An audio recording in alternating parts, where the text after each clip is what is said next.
Everyone, welcome back to my channel palatable সীমা।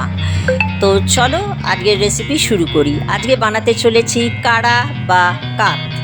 এখানে রয়েছে তেজপাতা, দারচিনি, আর এখানে একটু আদা, 1 ইঞ্চি মতো আদা থেতো করে রেখেছি, গোলমরিচ, কাবাব চিনি, গোলমরিচের সঙ্গে একটা করে কাঠি লাগানো, আর এটা লবঙ্গ আর তালমিছরি, আর মধ্যমণি রয়েছে তুলসী পাতা।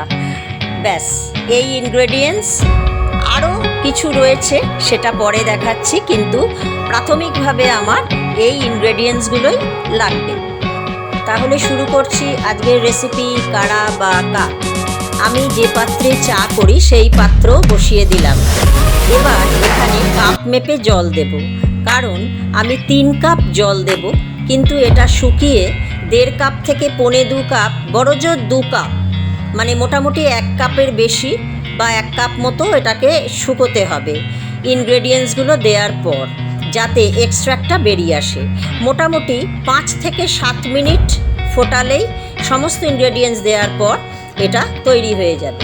আমি এখন দিচ্ছি তেজপাতা, তারপরে আস্তে আস্তে সব ইনগ্রেডিয়েন্টসগুলো দেব, যেমন তুলসী পাতা দিলাম। এবারে ফুটতে থাকবে আর একটা করে দিতে থাকবো। দারচিনি ভেঙে দিয়ে দিলাম। তারপরে কি আছে দেখি, লবঙ্গ, দারচিনি, কাবাব চিনি, এইগুলো সব দিয়ে দেব। আর দারচিনি দেওয়া হয়ে গেছে, গোলমরিচ, আর এখানে এখন দিচ্ছি আমি তোমার তালমিছরি। তালমিছরি অনেকে দেয় অনেকে দেয় না, কিন্তু আমি দিই, কারণ তালমিছরি সর্দি কাশিতে ভীষণ ভালো। তাই এটা করোনার সময় এটা বলা হতো রোজ দিন খাবে, দিনে 3 বার 4 বার খাবে, গলাটা ওয়াশ হয়ে যাবে। এরপর দিয়ে দেব থেতো করে রাখা আদা। তো আদা তো তোমরা সবাই জানো যে গলা খুসখুস, সর্দি কাশি এসবের জন্য ভীষণ ভালো। আর এখানে আমি এর সাথে মানে শেষের দিকে একটু চা মিশিয়ে দিই, আমার খেতে ভালো লাগে আর কোনো বিশেষ ক্ষতি হয় না, আর কালারটাও খুব সুন্দর হয়। তো সেই জন্য, তবে এটা কিন্তু ম্যান্ডেটারি নয়, তোমরা দিতেও পারো নাও দিতে পারো। তো এটা দিলেও কোনো অসুবিধে নেই, না দিলেও কোনো অসুবিধে নেই। 5 থেকে 7 মিনিট এইভাবে ফুটলে সমস্ত নির্যাসগুলো বেরিয়ে যাবে, আর তার সঙ্গে জলটাও 1 কাপ কি 1 কাপের একটু বেশি শুকিয়ে যাবে।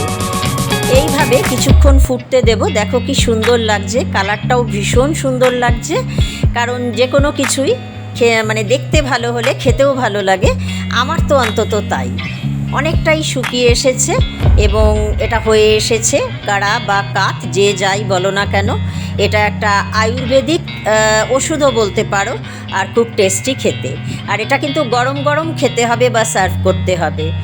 আমি সঙ্গে সঙ্গে এটা ছেঁকে নিলাম, যাতে গোটা জিনিসগুলো আলাদা হয়ে যায় এবং গরম থাকে।